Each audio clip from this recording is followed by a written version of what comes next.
Hi mga ka-vlog ko, nautusan nga pala si ka-vlog nyo panguha ng gulay. At kung bago pa nga sa vlog ko, ako nga pala si ka-vlog at isang estudyanteng nagmula sa Barangay Rizal.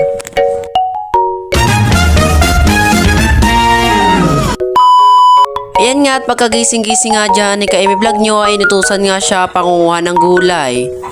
Hindi na rin pala kami dyan mahihirapan panguha ng gulay dahil nga kami may sariling taniman. Oh, wow! Sabi nga nila, pag may tinanim, may aanihin. Halay, tanghali na rin para dyan ako gumising dahil nga nangilaw nga kami kagabi ng pang-ulam. Ay, masipag yarn. At ipapakita din pala sa inyo ni Kaimi Vlog na huli niya ang pang-ulam ngayong umaga. Uy! Hindi lang pala pang-ulam ang kinuha ni Kaimi Vlog nyo kung di pera din. Uy! At hindi pa nga nakontento si Kaimi Vlog nyo pangunguha sa labas at pumasok nga yan sa loob ng taliman. Hoy! Marami pa nga yung gulay na yan pero nga hindi ubusin ni Kaimi Vlog nyo dahil nga mauubusan ng iba. Hoy! Walang ganon. Ayan nga, tapos na rin dyan si Kaimi Vlog nyo pangunguha ng gulay.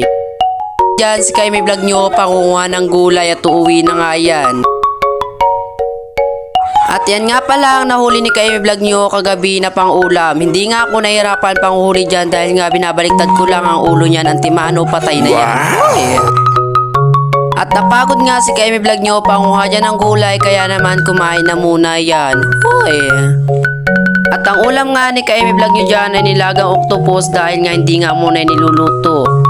Nagkuha nga lang pala si Kaimi Vlog nyo dyan ng isa, titikman nga niya kung malambot na yan. Hoy! For the go!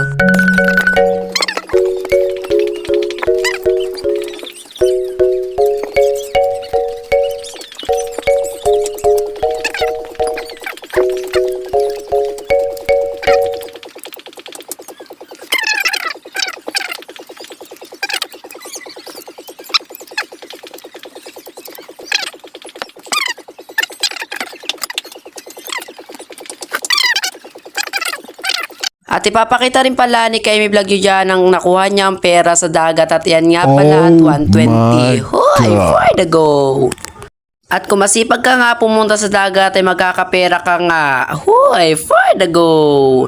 At yan na nga nagtatapos ang pagbablog ko sa susunod na vlog. Paalam!